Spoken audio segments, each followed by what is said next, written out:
Chapter 1. The Doll. I remembered Jim's description of the woman who made her. How could a woman like that make a beautiful doll? My name is Stephen Amani and I am a doctor. I live and work in London and I have a house by the River Thames. Everything in this story happened because of a doll. It is a strange story, but true. It began on an October day 3 years ago. I can remember it clearly. The early morning sun was shining on the river when I left my house. I went to buy a copy of the Times, as usual. There was a flower shop on the corner of the road where I lived. I could see the brightly colored flowers as I reached the corner. I turned into Abbey Lane and continued walking. I was enjoying the warm October sun. After a few minutes, I arrived at the newspaper shop. Suddenly, I remembered that it was a niece's birthday the next week. So I stopped and looked in the shop window. There were games and toys, paper and pens, books and sweets in the window. Most of it has been in that window for years, I thought to myself. I almost decided that there was nothing in the window for my niece. Then I saw a doll. She was half hidden in the corner of the window. She was made of cloth and she had a painted face. The face was special. It had a lovely gentle look, but sad eyes. Suddenly I felt sorry for her, sitting in that crowded window. I know that this sounds strange, but I decided to go inside and to look at her more closely. The shop was owned by a man named Jim Carter. "Good morning, Dr. Amani," he said brightly when I walked in. "Do you want the Times, as usual?" "Yes, please, Jim," I replied. "And I need a present for a little girl. It's her birthday next week." "Is it?" said Jim. "Yes," I said. "I was looking at that cloth doll in your window." "Oh," said Jim. "The one that's half hidden in the corner," I said. Jim looked surprised. "That doll?" he said. "She's a little unusual. Can I see her?" I said. "She's also very expensive," he said. He took the doll from the window and gave her to me, and I nearly dropped her in surprise. She was beautifully made. She seemed almost alive. Her dress and other clothes were handmade, not made by a machine. And her face was hand-painted. I could see it clearly now. "She's lovely," I thought. She was made with a lot of love. I could see this love in the doll's face. I put her down gently. "How much do you want for her, Jim?" I asked. £12, Dr. Amani," he answered. He saw the surprise in my face and continued, "She's expensive." I did say that, didn't I? You did, I agreed. "Dolls like this cost as much as £20 in the center of London," said Jim. "But I'll tell you what I'll do, doctor. I'll sell her to you for £11.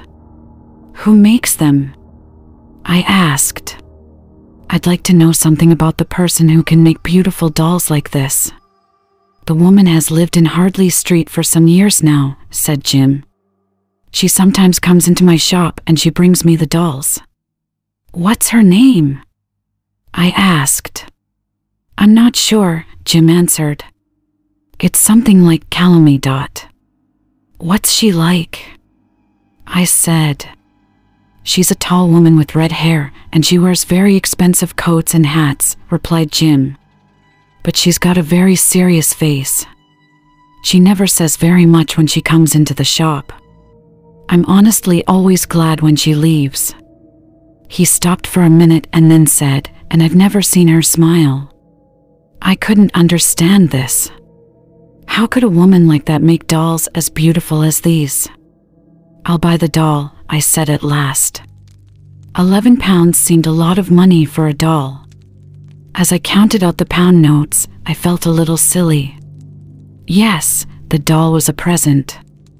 But I knew the real reason for buying her. I didn't want to leave her in that shop window. I took the doll home and put her in my small bedroom.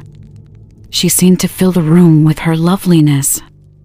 I carefully put her into a box. Then I covered the box with brown paper. Later, in the afternoon, I went to the post office and posted it to my niece. In the following days, I could not stop thinking about the doll or about the gentle face and the sad eyes.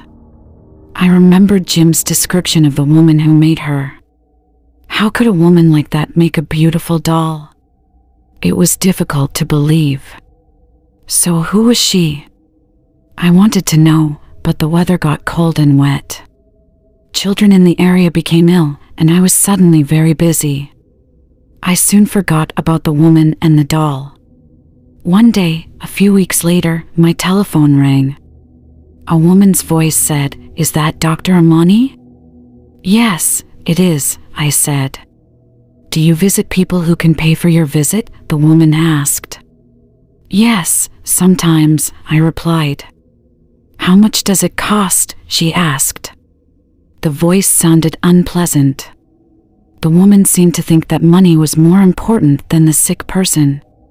"A visit will cost £5, I replied. "Oh," she said. "But if you really can't pay, then I don't ask for the money," I said. "That's all right," she said. "I can pay £5. "What's your name?" I asked. "Rose Kalamit," she answered. "I live in the house next to the cake shop in Hardley Street. My rooms are on the second floor. I'll be there soon," I told her. I arrived at the house next to the cake shop in Hardley Street 10 minutes later and went up the stairs. They were narrow, dirty, and badly lit. As I reached the top of the stairs, a door opened.